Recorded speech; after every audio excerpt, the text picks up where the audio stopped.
So ayun na nga ang chika. For this video, samahan niyo ako mag-prepare ng 3 order ng personalized na pack lunch para sa mga katrabaho ni Kuya.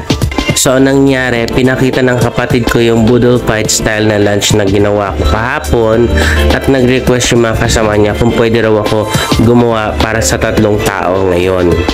So tara, samahan niyo akong i-prepare ang orders nila. So first, pinrito ko yung talong and then hiniwa ko naman sa tagkakalahati yung itlog na maalat at kamatis. Next ay hiniwa ko yung pakwan into bite-sized pieces. At nung naprito ko na yung maliliit na galunggong, inassemble ko na yung orders nila. So yung nasa bilog na lalagyan, nag-request na wag ko daw lagyan ng talong. So sa 50 pesos, meron na siyang kanin, pritong talong, salted egg and kamatis, konting prutas, bagoong, at yung ating pritong galunggong. And of course, huwag kakalimutan pakainin mo ng ating fur baby bago tayo kumain.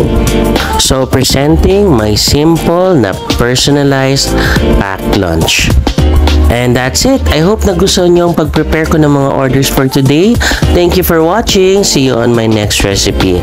Kain po!